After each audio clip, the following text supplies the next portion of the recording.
Before we get going, there's a good question here.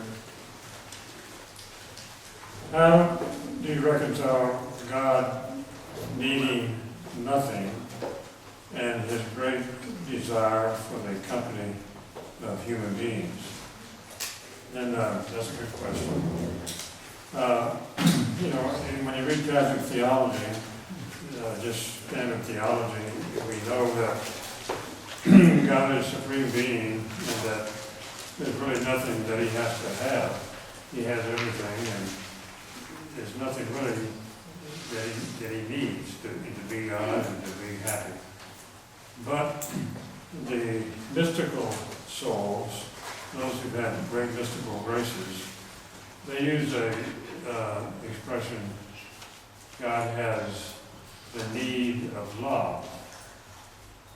And so he could live without someone loving him from outside of the Trinity, because the three of them love one another and they adore one another. But technically speaking, God does not need anything outside of the Trinity itself. But I've never been completely satisfied with that. The more I read mystical through literature of different souls, particularly in the 20th century, they speak of God's need of love. And he wants to give love, because that's his nature. He needs someone to give it to. And it's only right that he get a response. And so he wants a response on the same level that he gives. Because he has a divine nature. He's God. And since there are no other gods that could be his companion to understand him and live a life like he lives, and to love him as a good close friend or whatever, there are no other gods. So they decided that since we got so much, we had the possibility of so much, we have just got to share it with others. We just got to do that. That's in our nature to give. And so we decided to give to human beings, and we designed them for the original state of Adam, and we designed them to exist with our will operating in them so that we could get divine love from them. They would be little gods that we made for ourselves, little children in little children with our own will. They can be part of the divine family, so to speak, and they can love us with divine love. And that was the whole motive, to go outside of the Trinity and bring other beings into existence. Then they wanted to give us a really fantastic place to live, so he created the whole universe in an excess of love. And then they gave Adam the power of bilocation. I don't know about Eve, where he was bilocated to all the universe, to be present with God, with his soul, his spiritual soul, and to be God's companion, and to love him back the same way that God loved him. God loved him divinely. That's the only way God can love is divinely. And he wanted us to be able to love him back divinely. So it's true that in a very strict way of looking at it, he doesn't really need anything at all. He can be perfectly happy. But he does say that when we live in the divine will, that we give him new happiness. He even says we even give him surprises. He uses that language quite a bit, as a matter of fact. And I often wonder, how in the world can you surprise God who knows everything, you know? But the only way I can reconcile that would be that the child on his own, you might say, wants to surprise his daddy with a special gift. So his desire to surprise his daddy and to give him something he knows that daddy really likes. So we find, he says, a love for the human beings to find all kinds of ingenious ways to give you surprises. Even though he already knows what they're going to do, he loves the attitude and disposition we have to want to give him a nice surprise, like a good child might want to surprise his daddy one day with something that he knows daddy wants. Like a little girl might make some chocolate brownies for him, and when he comes home, she got a surprise for her daddy. Well, the attitude and disposition and the love of a child want to do that. That's what God enjoys. He really enjoys it. And he does say that his happiness can be increased. He cannot be increased. God's not increasable. He is immutable. But apparently his happiness and joys are new and increased by children living in his will in some way which I don't fully understand yet. But I've read a lot of passages where it talks about how he gets new joys, experiences new joys and new delights at every instant.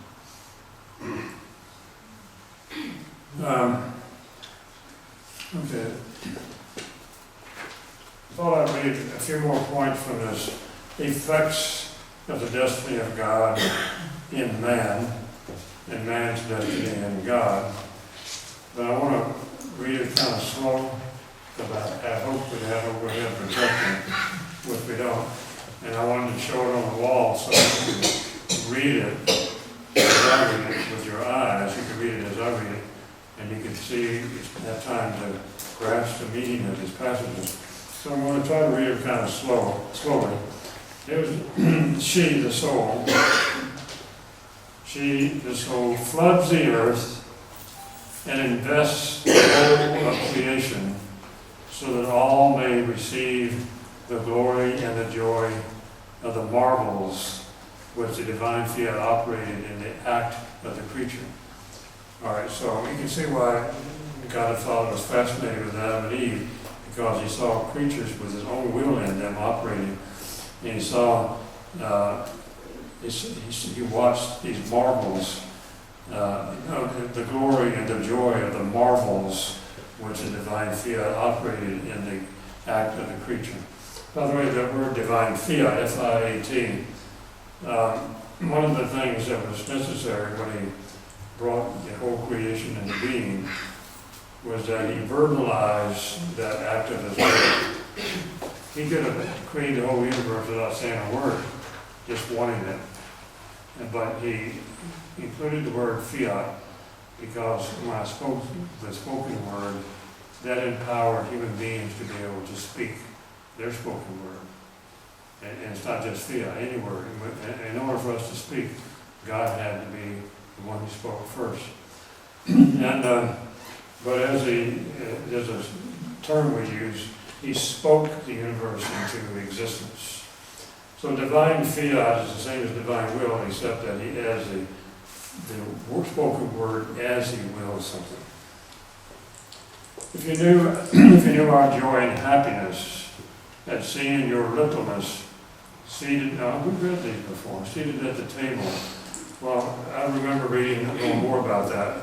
He said that when we were reading the scriptures that would enjoy the banquet table in heaven. But Jesus says that banquet table is where everybody's sort of in some way sits down and we talk about and reveal to them more and more mysteries of the divine will. So it's an intellectual food that we receive instead of a physical food. She, the soul, lets us put forth our new beauties. Our will working in a soul is so pleasing and tender and delightful to us that it gives us new surprises and sets in motion what is ours to give us a fitting response to our glory, our love, and our happiness. And all this takes place through the soul who has prepared a place for our will to live in her. I first enjoyed the pure joys of creation when, after I had created everything, I created man. And I enjoyed them until he sinned. Between him and us flowed sublime harmonies, common joys, and innocent amusements. We held our arms open always to embrace him, and to give him new joys and new graces.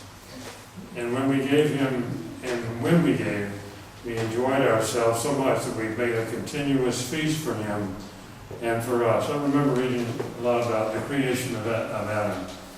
And he said that we took the clay of the earth and we formed a most beautiful, beautiful statue of a man that no artist would ever be able to do the like.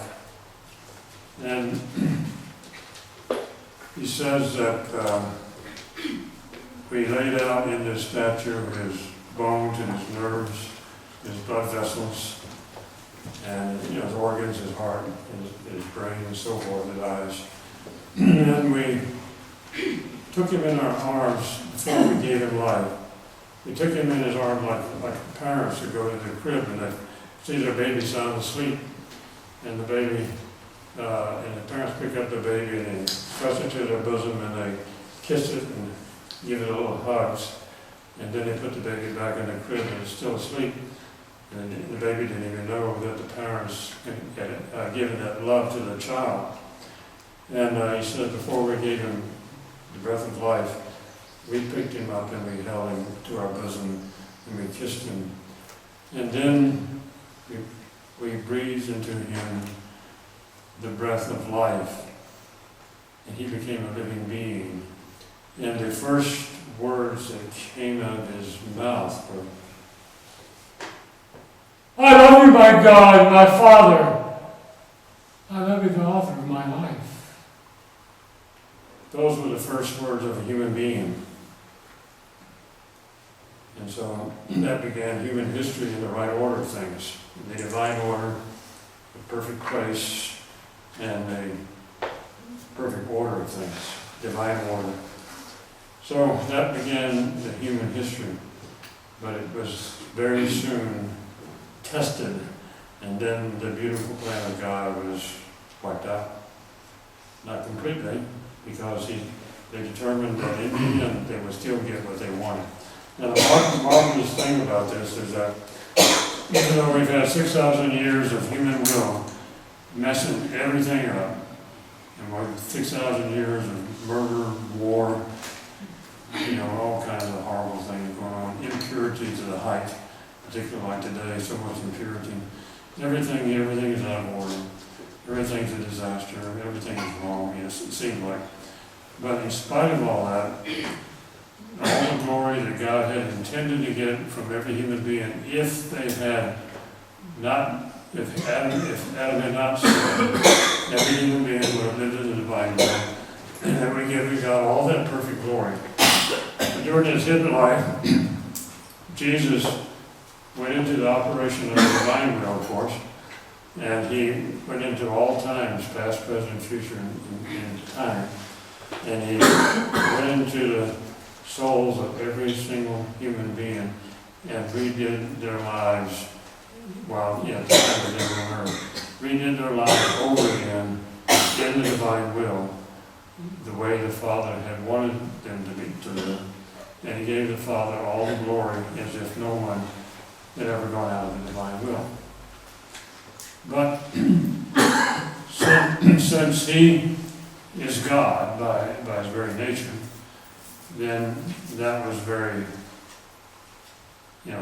easy for God to do compared to us. But he said in these last times, I no longer want saints who imitate my exterior life, because I didn't know much about my interior life. I want a period of time in which I raise up saints who would imitate my interior life. And that's one of the things that we can do with this gift. We can imitate Jesus and make the intention. We don't know the specifics, of course, of everybody's life, but we make the intention that I want to go into the soul of the people in every generation all the way up to the end and redo their lives over again in the divine will. This way, God gets that double glory from souls triple glory, quadruple glory, from souls that God created who had the power to do what Jesus did, imitating his interior life. and which is all, he was always doing things interiorly that were going on at the same time as doing things exteriorly. And like for example, when St. Joseph was working in a little shop at the house of Andrew, just to give you an example, Jesus might have walked in from where he was visiting, talking to his mother, and decided to walk in and see what St. Joseph was doing. And as he walked in the door, St. Joseph said, I need a hammer to tap these things together so they'd be nice and tight. So Jesus said, okay, I'll bring in the hammer. So Jesus walks over and gives the hammer to St. Joseph. And it took about 3 or 4 seconds to do that. And somebody passing by might have seen that and said, well, that's a nice boy. He's helping his daddy. That's all he would see. But he didn't know that interiorly, Jesus was creating souls. He was making the sun shine, and the birds fly, and the fish swim. And he did all these things, and he was doing incredible marvels all over the universe. At the same time, he was handing a hammer to St. Joseph. So this is the vast difference between the saints imitating his exterior life and his interior life.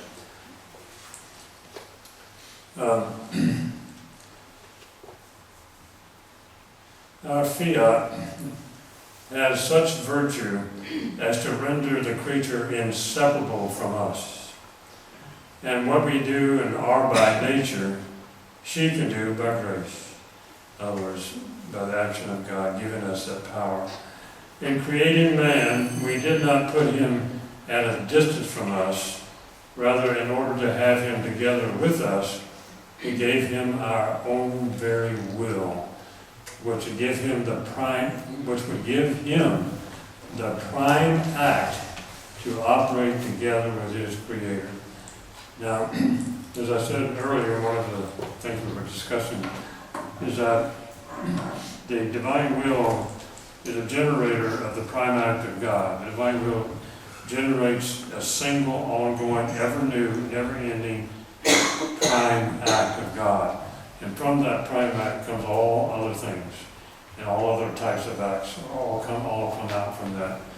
And to imagine that God would give it to a human being, the prime act of God, I mean, that's just beyond belief. And in fact, this whole book of evidence is beyond belief. So he wants to give us that because his will, that's the action of his will, to produce that prime act of God. As I pour myself out with you, Louisa, in speaking, I feel as if I were just now giving start to creation. And this is why in these papers I'm making you write the true reason of creation. What my will is, its infinite value, and how one is to live in it, its kingdom, and how it wants to reign to render everyone holy and happy. Creation will be completed by the reigning of our divine will in the midst of creatures.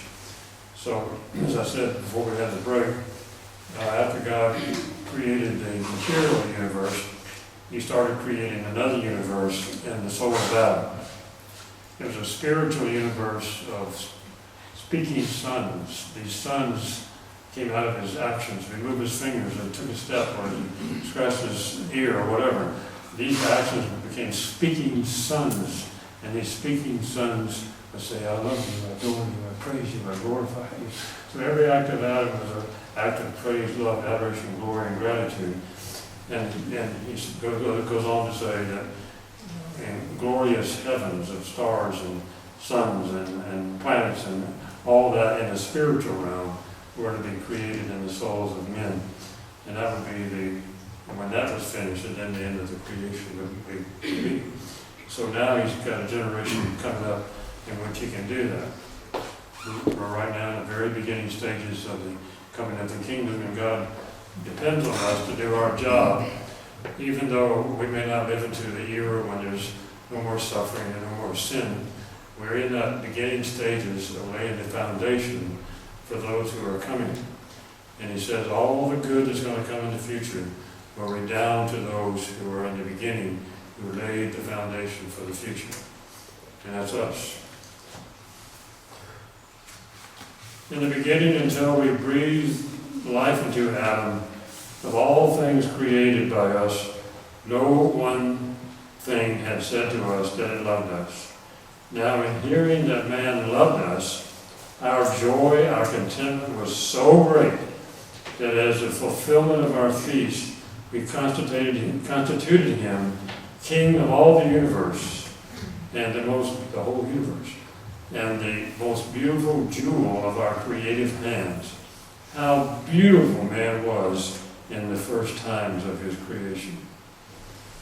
He also said in another place in the writings that he created the whole universe just to hear the words, I love you.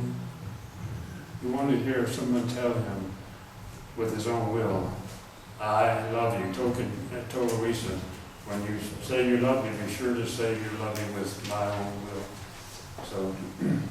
So when I tell Jesus I love you, if I remember, I say, I love you with your own will.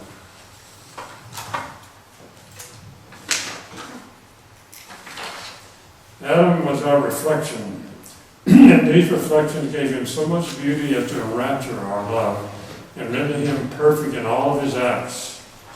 Perfect was the glory he gave to his Creator, perfect his adoration, perfect his love, perfect his works. His voice was so harmonious as to resound in the whole creation, because he possessed the divine harmony and the harmony of that Fiat, which had given him life. Something came to mind to add to that, but I already lost it. Each word of his was one more harmonious note that resounded. Everything was love in him. Oh, I know it was.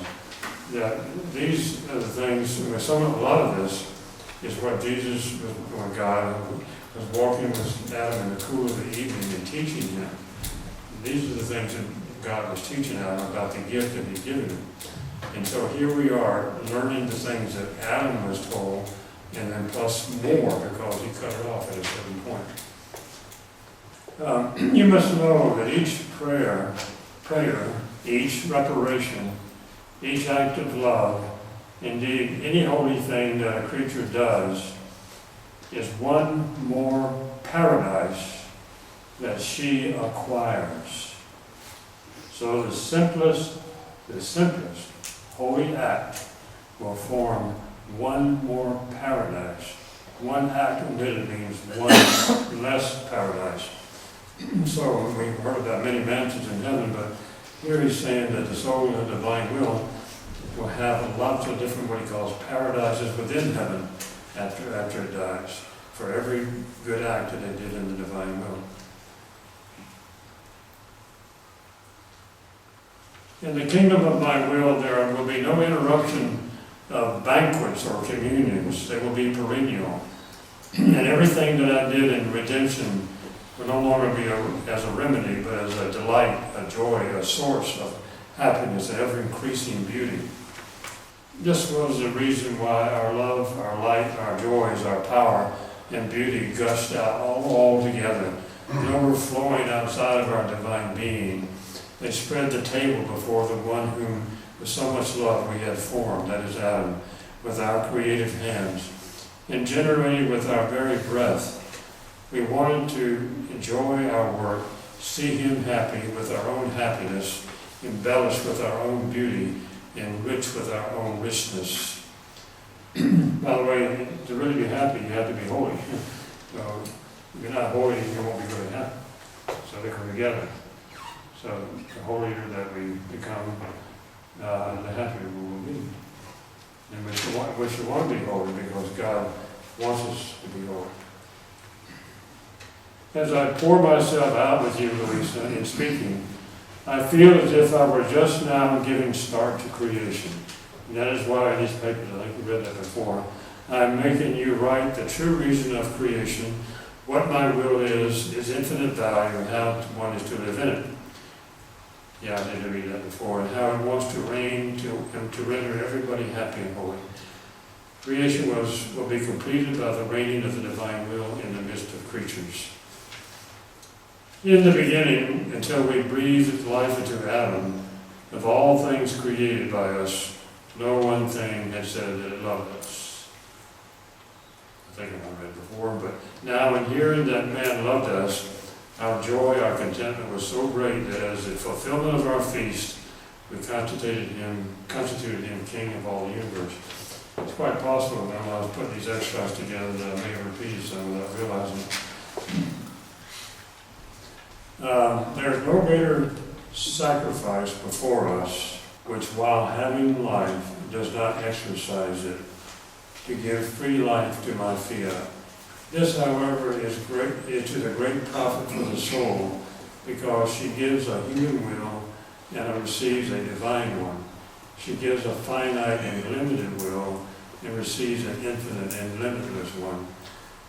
So he's saying that really this is the greatest of miracles, that a soul would, even though we'll always have a human will, even in heaven, because we can't be a human being without a human will, that we will, on earth he wants us to sacrifice it by not exercising the human will and always let the divine will operate in us to do everything we do. And everything we do will just be mostly the ordinary, everyday things that we always do. But little by little, he may lead us here and there, this place or that place, or this idea, or this other idea, or this. We will change. We definitely will change. I'd like to take a break, not a break, take a little parentheses here and speak about the four temperaments of the human soul.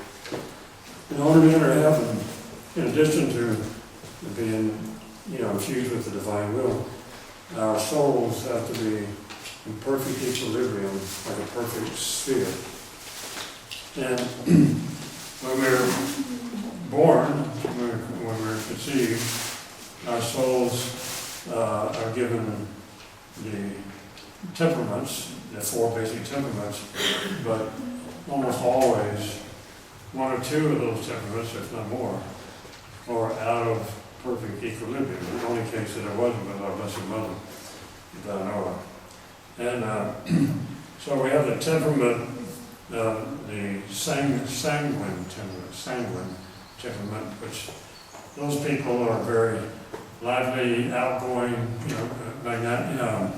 what do you call them, extroverts, basically, and they get a lot of people around them, and people want to be around them, and they make people feel good, et cetera, et cetera, et cetera. So that's more or less the sanguine temperament. And then you have the melancholy temperament, which is at the other extreme, in which they are kind of introverted and thinking of themselves a lot, and they're worried about this and worried about that, and they're kind of see the bad in everything instead of the good, and always worrying and fussing or whatever. So I'm not saying I'm saying it correctly, I'm just trying to remember what I learned. And then you have the choleric temperament, which I think Peter, as soon as something happens, he's going to move right in that second, and take care of it. So choleric likes to react immediately to stimuli and to either angrily or even something good, but they act spontaneously and quickly. And then the phlegmatic temperament responds slowly to stimuli. Like if somebody, like if the fire alarm went off right now, the choleric guy would be out there in a second, and he'd be trying to take care of something, get it straightened out. And the phlegmatic guy would be sitting there thinking about, well, now, what did they say about which door is supposed to go out, that door or that door? And then they keep wondering about it, and by that time the fire was already developed. So that's,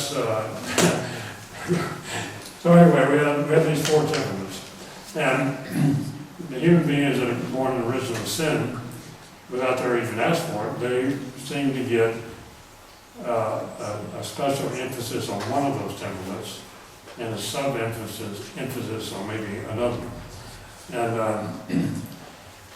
so when I was younger, and I'm still got the same disposition, I don't think I conquered it yet, of course, but I realized that I had a choleric temperament.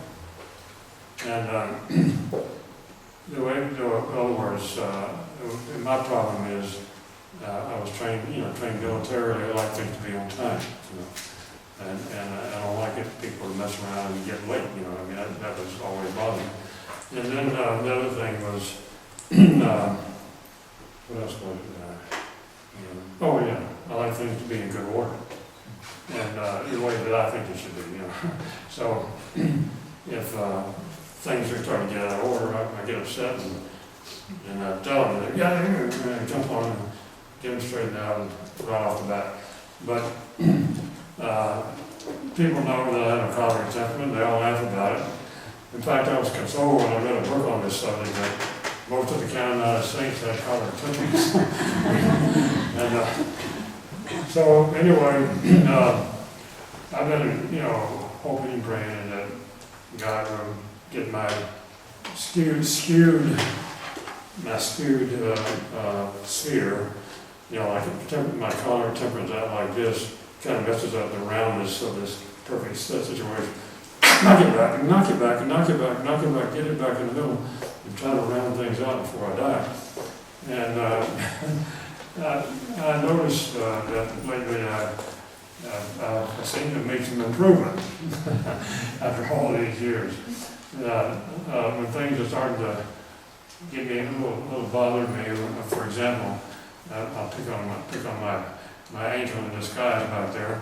We were driving from Fortuna to, what do you call it? Knock.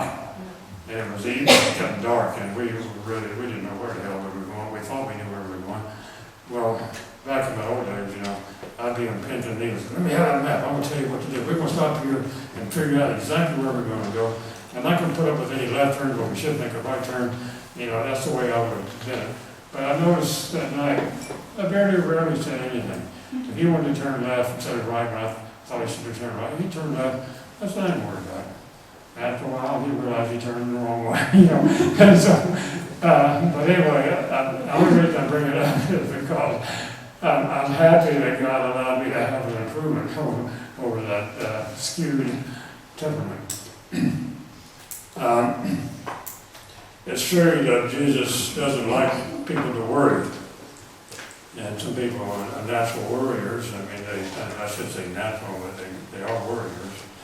And Jesus doesn't really like that too much. He didn't like people to worry.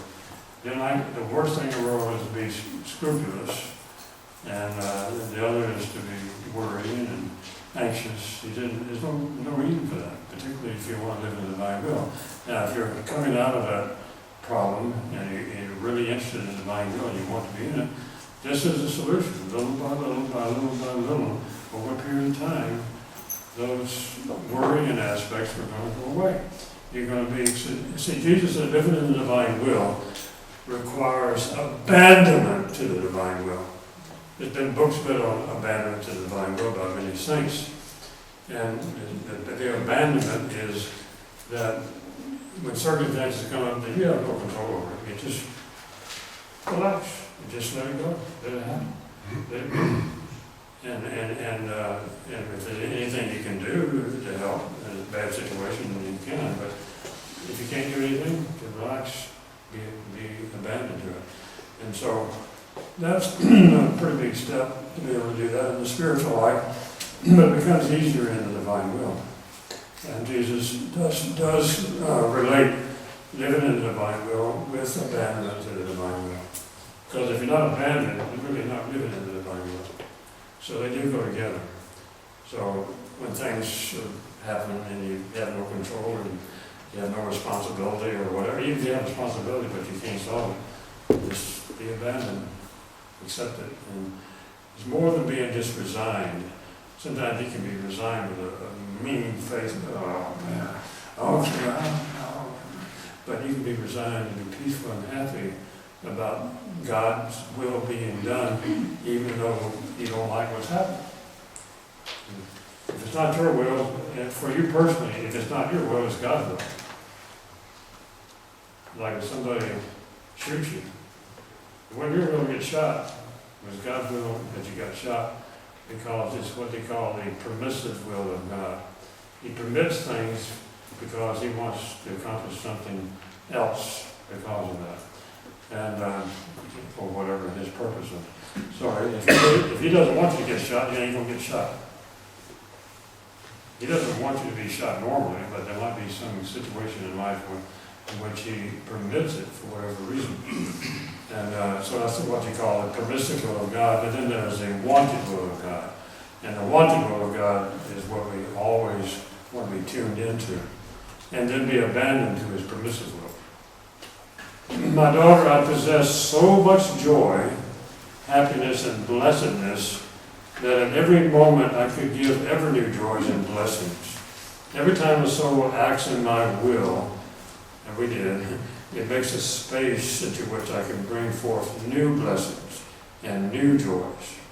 So every time we act in the divine will, just move my hand, just tonight. Every time soul acts in my will, it makes a space into which I can bring forth new blessings and new joys. And since my will is immense and penetrates all souls and all things, when my blessings go forth, they first flow in the soul that acts in my will, because such a soul is a primary reason why I'm able to bestow my blessings. So I read that last sentence again.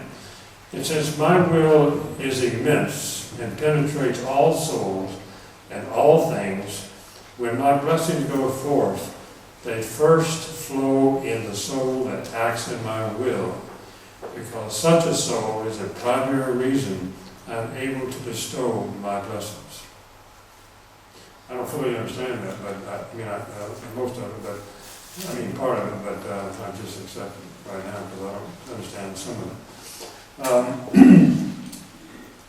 I think I would like to talk a little bit about the Eucharist. It came to my mind, and maybe maybe you can learn something you didn't know, and you might learn some things that even the theologians don't know, unless they've been studying recently. Okay, we have the Holy Eucharist that Jesus left to us, and he asked his Father, would it be okay if I remain on earth in the Holy Eucharist after I ascend to heaven? And the Father agreed to let Jesus remain on earth in the Holy Eucharist. Body, blood, soul, and divinity, and that includes the divine will. Of course, you can't separate the divine will from Jesus.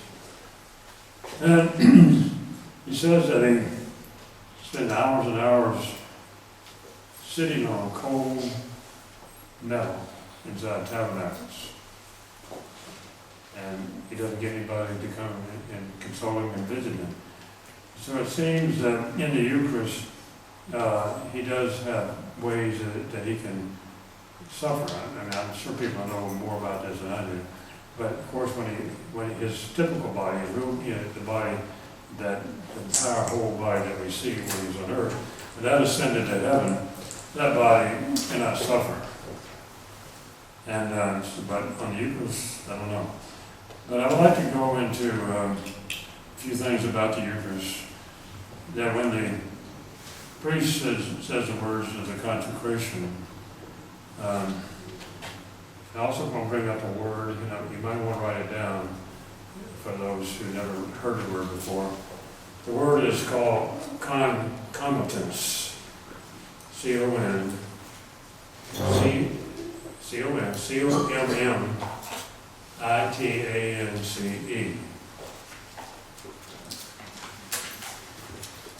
So when the priest says, this is my body, is Jesus speaking in him at that moment? Because it's not the priest's body, it's Jesus' body. This is my body, and he consecrates the host and transubstantiates it from bread into the substance of his body, blood, soul, and divinity. Now, the power of those words, this is my body, only transubstantiate at that moment bread into his flesh. Don't call it sugar. Into his flesh. But by the principle of concomitance, which St. Thomas Aquinas used, the blood comes with the body. And of course, the soul is there, and because he's a living Jesus, a living host. By the way, the term living host, I've got to mention, That's what he wants to make of us. And he says, I'll enjoy the living host much more than the Eucharistic host. And so he says, it's by the principle of concomitance that the blood also comes with the body and the soul of divinity. So at that first consecration, you do have the body and blood, but the power of the words, this is my body, only transubstantiate bread into his flesh. But the blood comes too. Now, in the second consecration, it says, this is the cup of my blood. The same thing happens. The wine is transubstantiated into his blood by the power of those words. This is the chalice of my blood, or the cup of my blood. But then the flesh comes with it by the principle of concomitance. Also, by the same principle, in many ways, we can talk a lot about this, the Holy Spirit and God the Father come also. When it says divinity, it includes the three persons of the Trinity. So the Father and the Son are present in each host. Now, if the Father and the Son and Jesus are there in that host, so is their kingdom of the divine will. So their divine will is in the kingdom of the divine will is each consecrated host. But it belongs to them, not to us. I mean, for the divine will is different. But before the divine will is given to people who want it, only the Trinity possess the divine will, and the person who received the Eucharist does not possess the divine will just because it's there. But and when we live in the divine will, then both of us have the same will, kingdom of the divine will. Now, he says that the Holy Eucharist is only present in us until it no longer has the appearance of bread. That's what it said. I'm in there, and as long as the host has the appearance of bread. If someone would be unconscious who did an operation on right after Eucharist, and you open his stomach, and that host still has the appearance of bread, then Jesus will still be there. But when it loses the appearance of bread, then he goes back to where he came from, and that's the bosom of his Father. Now, I wanted to go on particularly about the kingdom of the divine will being in the Eucharist. When you read the writings of Louisa, and you find out that the divine, everything that has existed, does exist, and will exist, is inside the divine will. And every part, and even there's no parts, but every place where the divine will is, all that is present. And I was looking out the window in Florida when I was giving a talk some years ago, and I saw a palm tree. And I told the people, based on my light at that time, that palm tree is inside this Eucharist. And I said, whoop, how can you say that? Because, the host is this big, the palm tree is 25, 30 feet tall. How can that be inside the Eucharist? And the only answer I had, I knew I was right in saying that, but I tried to find out the way to explain it. And I didn't come up with the best answer, but I came up with an answer.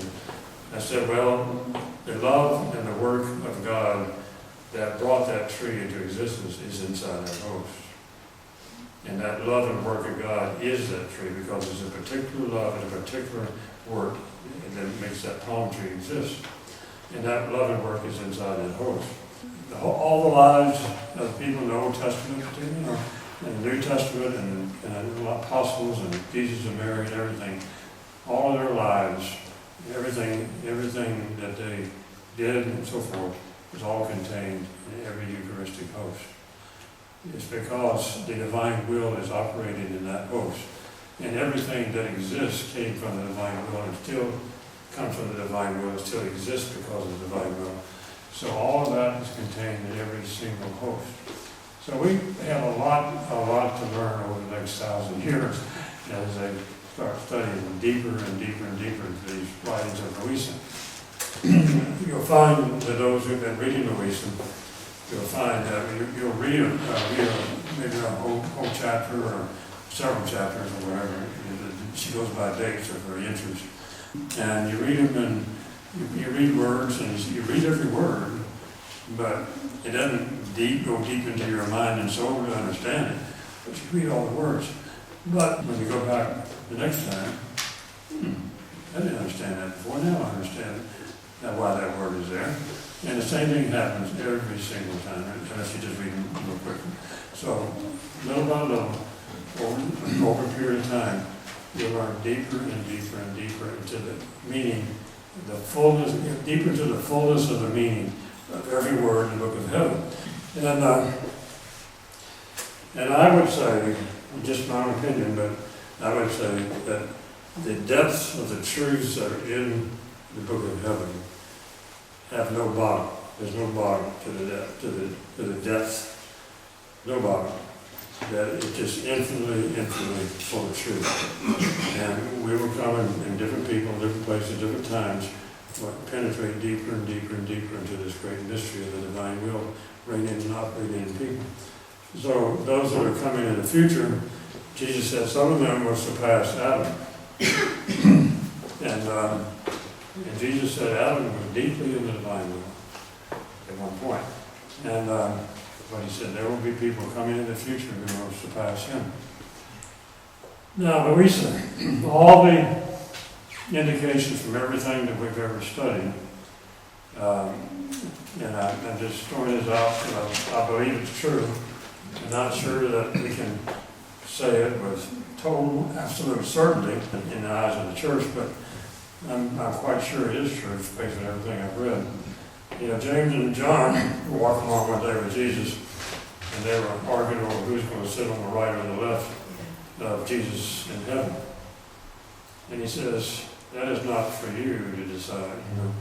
And so we know now, everybody I know who's been in the divine will, priests and everybody else, they all believe Mary, and Mary's on the right side, and Louisa, somehow she's up there right next to our Blessed Mother.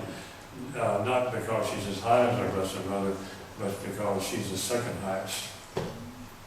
Now, I'll tell you why that would be second highest.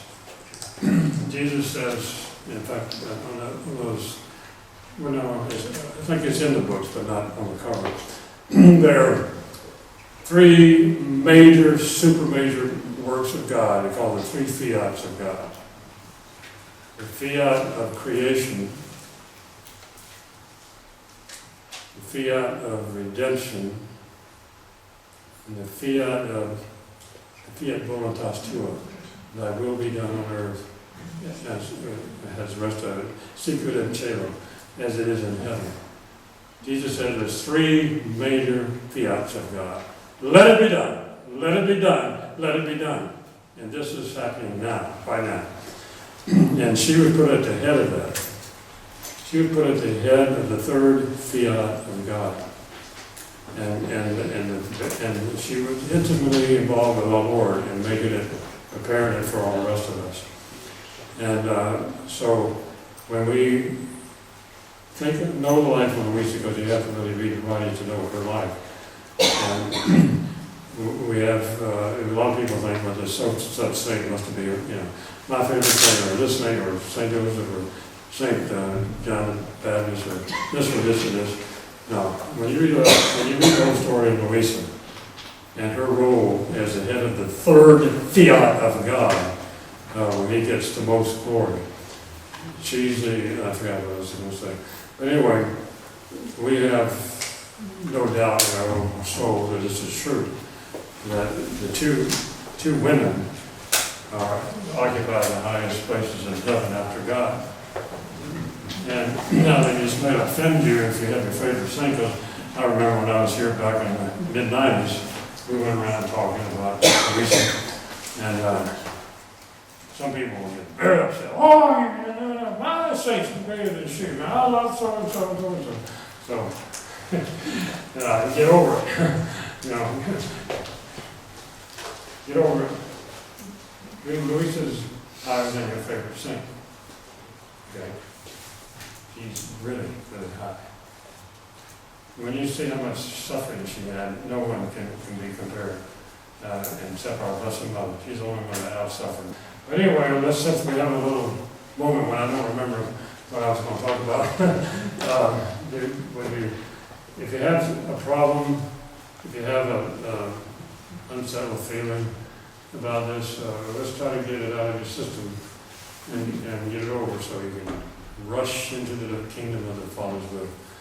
So if you don't feel bad if you have questions and you have doubts or you have wonderings or suspicions or whatever, be glad to hear what you'd like to ask me about.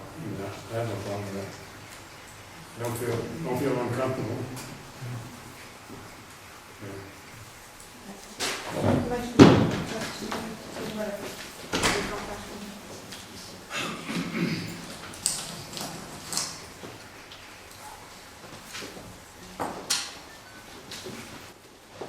We are all concerned about sinners in the world who may be in danger of going to hell.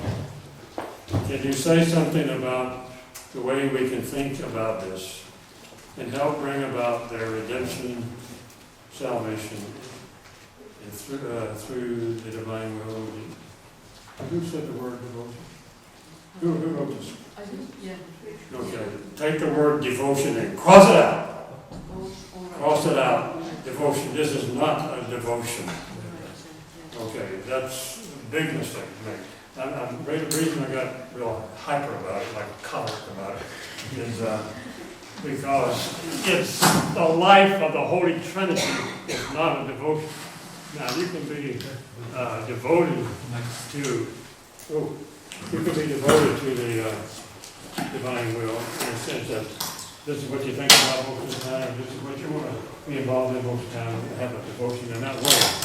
But this is definitely not a devotion like the rosary and scapular and divine mercy and all that. It's not a devotion. It is the life of the most holy Trinity, eternal life and real life. You know the difference between real life of God and mystical life of God?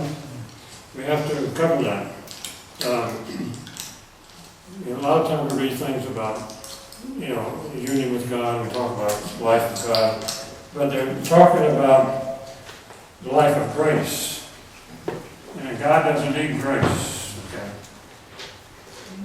God doesn't need grace. He gives it to us, but it comes out of the divine will. The real life of God is the divine will in operation. It's always in operation in the Holy Trinity. It's always active and ongoing. So that's the real life of God. And Jesus lives that real life in the Holy Eucharist. The real life of God is in the Holy Eucharist. The mystical life of God is grace that comes from the divine. Okay. So when I saw that word devotion, ain't devotion. Yeah. Tom, can I just ask you a question? Yeah. Saint Faustina, did she live in the divine will? Saint Saint Faustina. Faustina.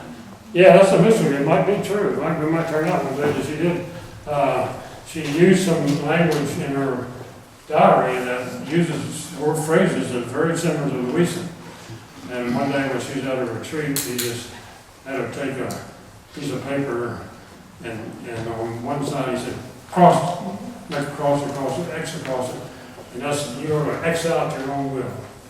And so the context of that was sort of kind of a powerful point that she may have lived in the divine will. It's possible. I don't really know. Someone asked me earlier, and I said it wrong, if you could might be living in the divine will without knowing it.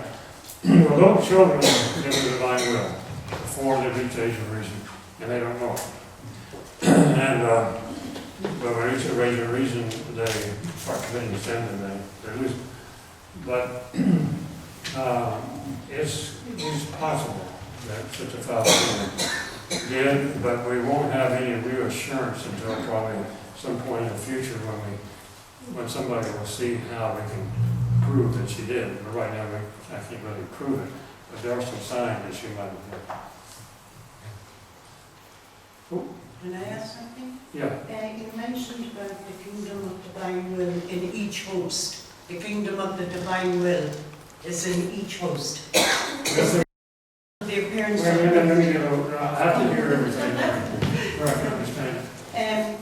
you mentioned just now about the kingdom of divine will Yeah. in each host, Oh, yeah. right? Yeah. And then I'm there when the appearance of, until the appearance of the bread goes. What do you mean by that? I don't understand. Well, we're suggesting in the study. Yeah, so it returns to what? Yeah, when it loses its appearance of bread, it becomes, part of our.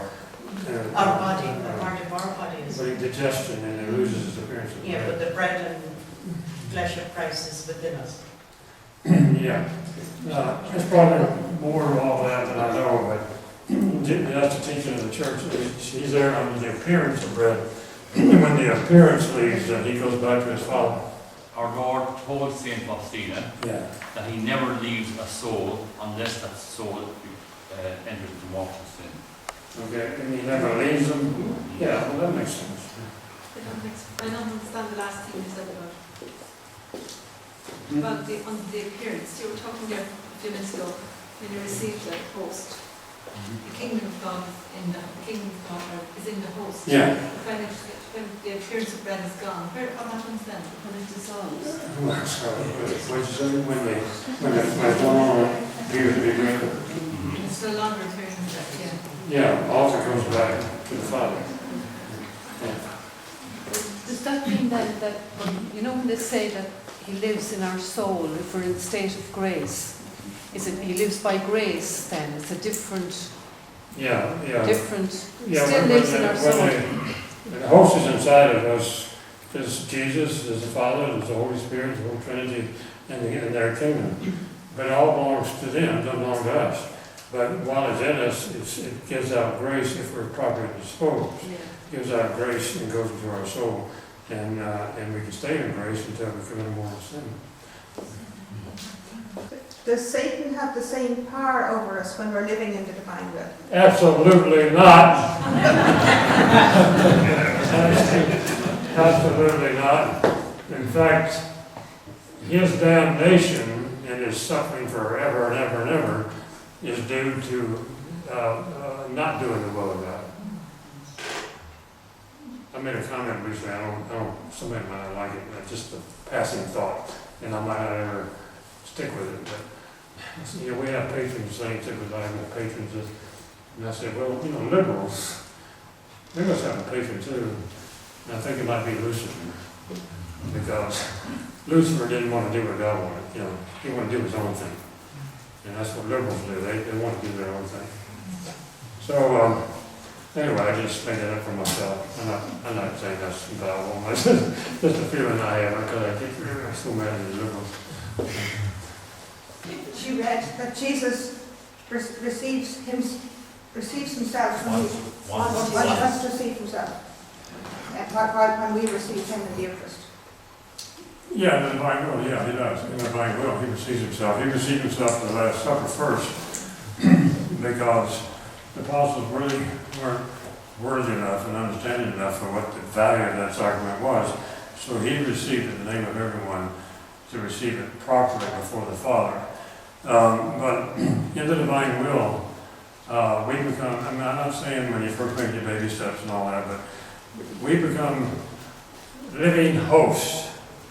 And Jesus said that he has waited 2,000 years to have the joy of making us into living hosts. And he would much prefer as a living host than Eucharistic host, because he can be in his creatures, walking around and doing things together. And so when I approached the Eucharist to receive the Holy Eucharist, I said, Jesus, use my humanity and receive. You have my humanity. It's at your disposal. You can live in it. And you receive yourself in me as I receive the Holy Eucharist. And so I let him know that I want to be a living host, because he wants to make all of us living hosts. And so that's one of the other little, not little, but big secrets that come from reading the writings of Luis, and he explains this. And he says to be a host, you have to carry within you the life, the real life of the Holy Trinity. And if you carry the real life of the Holy Trinity within you, you are a living host. What happens in heaven when a person living in divine will attends Mass? I don't think you attend Mass in heaven unless you come down here and attend Mass. No, we're attending Mass here. Yeah. We're living in the Holy Will, Okay. in divine will. Yeah. Okay. What's the effect in heaven? Oh, effects in heaven. Yeah. Yeah. Well, I don't, no, right now, I'm just, studying and reflecting on how much we affect the souls in heaven by our accident life in the divine will. I haven't figured out any special thing about going to Mass, but I'm sure there's something very special. I don't know what it is. So, Yeah, we're going to live in tabernacles. Yeah. so what's the effect on the rest of the world? Ask God, because I don't know. I don't know. But I'm sure that, he said, he told us in many ways that these super victim souls have kept him from striking the earth and just blowing it out of existence because it's so disgusting to him. So we have these various victim souls. But he said the greatest sacrifice is to have a living will, your own living will which is alive, and to overcome any action of its own so that you can always let God freely act in you. That's the greatest. So that's even greater than being a victim soul outside of the divine will. Luisa was a victim soul, but she was inside of the divine will. But we lost Project Beale in '68, then we lost some other victim souls. I can't remember the names right now. So right now, I don't know if any, you may know of some victim souls that have really committed their lives to suffering for the rest of the world. I don't know if I know of one right now. There probably are, but I don't know if I know of one. But I think living in the divine will does give God, moves God to the point where maybe he hasn't struck us yet. He said that, told Luisa, I was surprised because I didn't know how bad things were 100 years ago. I know how good they were in America in the 40s and 50s. That's when I was born in '39 and I lived up into the 40s and 50s. And things were really good. It was a nice place to live and everybody seemed to be happy and content and there's crime here and there, but not much. And I really had a wonderful, happy life, But he was talking about back in the turn of the century how bad things were to Luisa, as far as from his point of view as God. But he said to Luisa, if it wasn't for you and the mission that we gave you, this world wouldn't be here anymore. It had already been gone. God had destroyed it a long time ago. He says it's absolutely a disaster. But he said, because of your mission to bring the kingdom, which we have decreed has to happen in the latter times before the end of the world, that's why we're sustaining the world in existence. And Our Lady of Garabandal, she was seen one time by Mary Lowley, one of the girls, looking very, very sorrowful. She didn't look sad, because in divine will, sadness and divine will don't go together. But you can be sorrowful, but you can't be sad. If you look it up the dictionary, look at the differences in the meaning, you'll see what I mean. So she's looking at the Blessed Mother, and she looked very sorrowful. She asked her why she looked so sorrowful on that particular day, and she said, the scariest thing I've ever heard. She said, because few, F-E-W, will see God. Few will see God. And I'm hoping she means in these times that we're in now, not all times. But, because I'm sure it's mostly this time. Most people today are mortal sin. Why? Well, there are many, many reasons why they're mortal sin. First, they don't love God above all things.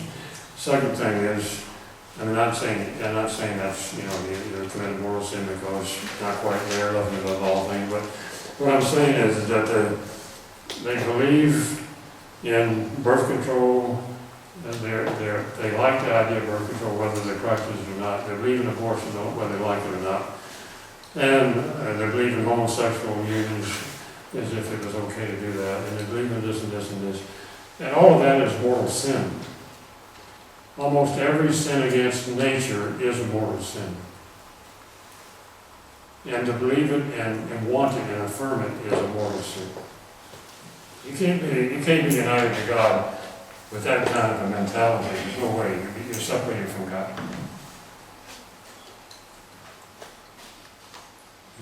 Because you're human.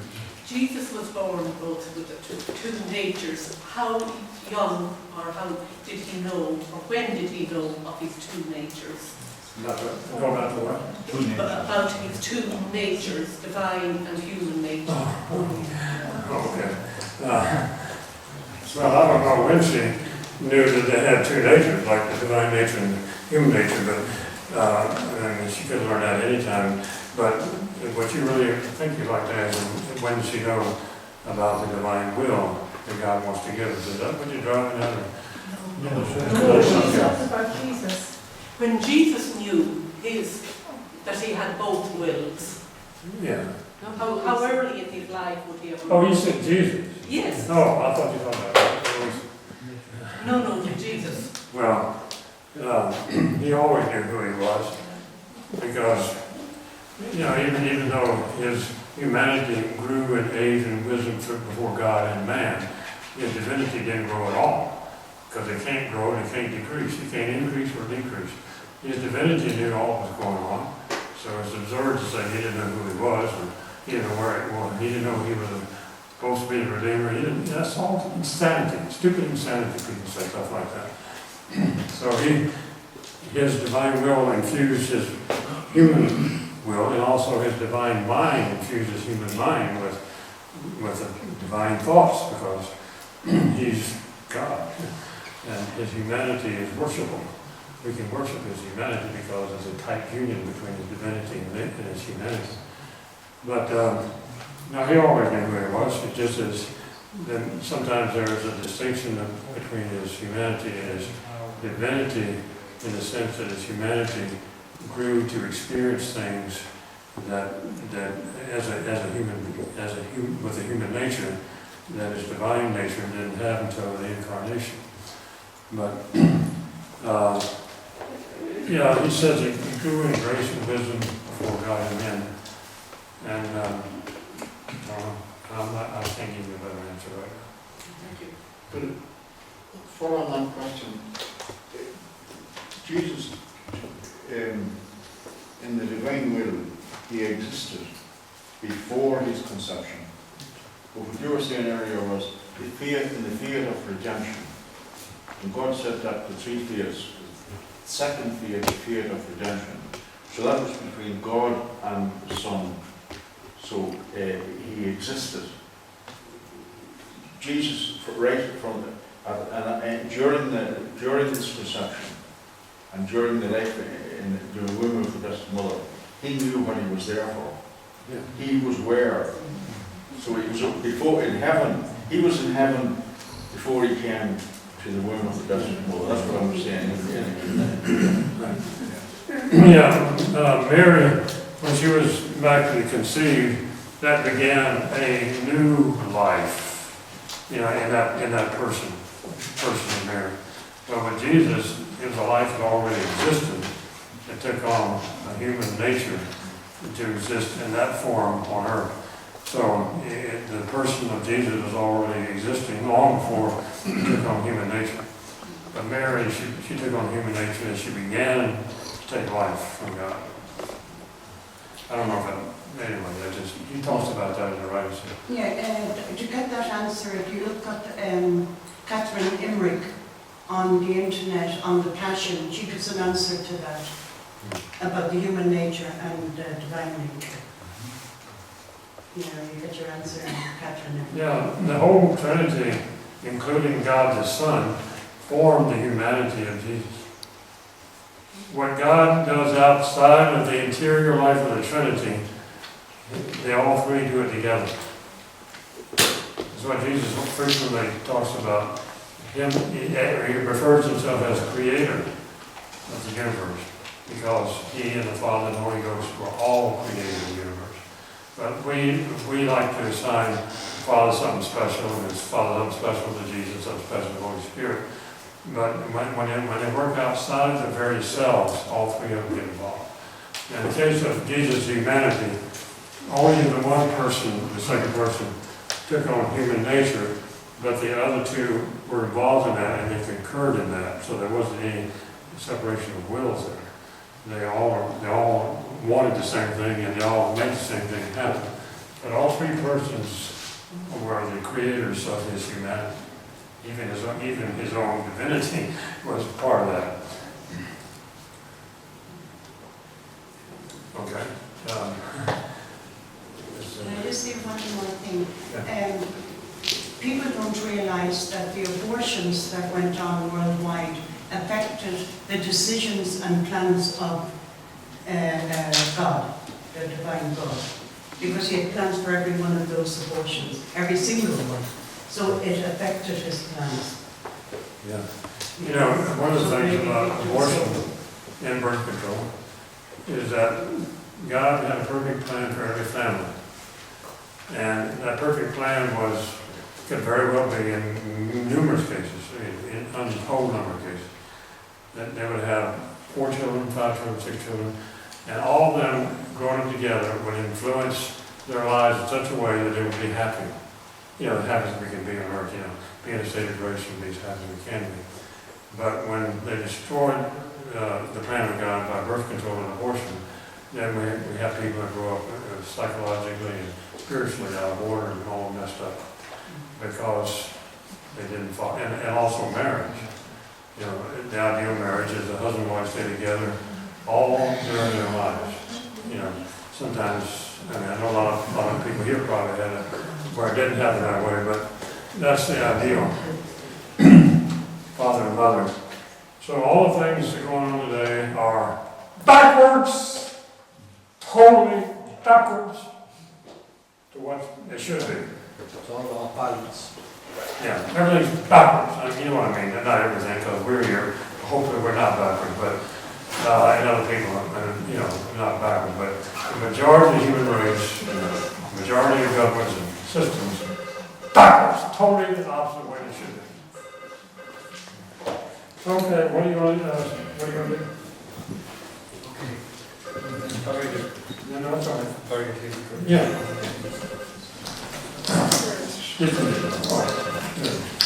Okay, first of all, I'd like to thank Tom very sincerely. Give him a round of applause.